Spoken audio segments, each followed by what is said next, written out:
भगवान श्री कृष्ण और राधा रानी के बारे में यह माना जाता है कि इन दोनों के बीच प्रेम संबंध था, जबकि असलियत यह है कि कृष्ण और राधा के बीच प्रेम से बढ़कर भी एक नाता था। यह नाता है पति पत्नी का। लेकिन इस रिश्ते के बारे में सिर्फ 3 लोगों को पता था। एक तो कृष्ण, दूसरी राधा रानी और तीसरे ब्रह्मा जी, जिन्होंने कृष्ण और राधा का विवाह करवाया था। लेकिन इन तीनों में आपको कोई भी इस बात की गवाही देने नहीं आएगा, लेकिन जिस स्थान पर इन दोनों का विवाह हुआ था, वहां के वृक्ष आज भी राधा कृष्ण के प्रेम और मिलन की गवाही देते हैं। भांडीर वन आज भी राधा कृष्ण विवाह की गाथा को जीवंत कर रहा है।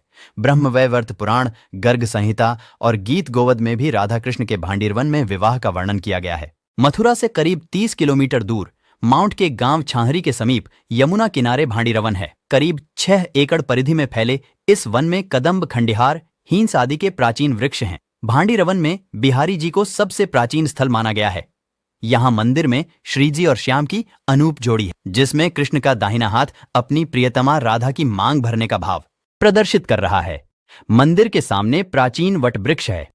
कहा जाता है कि इसी वृक्ष के नीचे राधा कृष्ण का विवाह हुआ था। वट वृक्ष के नीचे बने मंदिर में राधा कृष्ण और ब्रह्मा जी विराजमान हैं।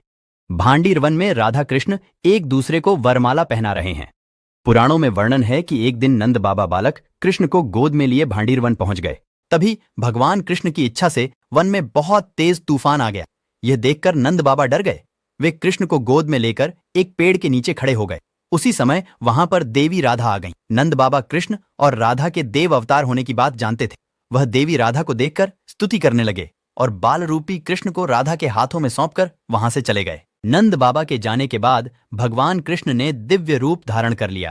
उनकी इच्छा पर ब्रह्मा जी आ गए और भांडीर वन में देवी राधा और भगवान कृष्ण का विवाह करवाया।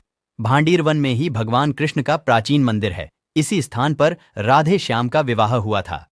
इसके अलावा ग्वाल वालों के संग भोजन करना, वृक्षों की लंबी शाखाओं पर चढ़कर खेलना कूदना और यमुना पार करने एवं असुरों के वध की लीलाएं भगवान कृष्ण ने भांडीर वन में की हैं। यहां ज्यादा चहल पहल नहीं है। कंस द्वारा भेजे गए वत्सासुर का वध करने के बाद माधव ने अष्ट सखियों के साथ विराजी राधा रानी के कुंज में प्रवेश करना चाहा तो उन्हें रोक दिया। ललिता, विशाखा आदि सखियों ने कहा कि आपने गोवंश का अपराध किया है। संसार के सभी तीर्थों में स्नान से ही प्रायश्चित हो सकता है। तब कृष्ण ने वेणुकूप का निर्माण कर सारे तीर्थों का आह्वान कर उसमें स्नान किया था। भांडीर वन में यह पौराणिक वेणुकूप आज भी विद्यमान है। सोमवती अमावस्या के दिन इस कूप पर स्नान एवं आचमन के लिए हजारों श्रद्धालु आते हैं। यहाँ सोमवती अमावस्या के अवसर पर मेला लगता है। किंवदंती है कि भांडीर वन के भांडीर वेणुकूप में से हर सोमवती अमावस्या के दिन दूध की धारा निकलती है। मान्यता है कि इस अवसर पर यहां स्नान पूजा करने से निसंतान दंपत्ति को संतान सुख मिलता है। भांडीर वन के पास ही बंसीवट नामक स्थान है। कहते हैं भगवान श्री कृष्ण यहां पर गायों को चराने आया करते थे।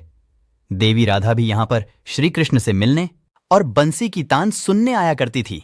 यहां मंदिर के वट वृक्ष के विषय में मान्यता है कि अगर आप कान लगाकर ध्यान से सुनेंगे तो आपको बंसी की ध्वनि सुनाई देगी। तो दोस्तों, अगर आपको हमारी आज की जानकारी अच्छी लगी हो तो हमारे चैनल को सब्सक्राइब करना ना भूलें, ताकि हम ऐसी ही रोचक और अद्भुत जानकारी से आपका मनोरंजन करते रहे।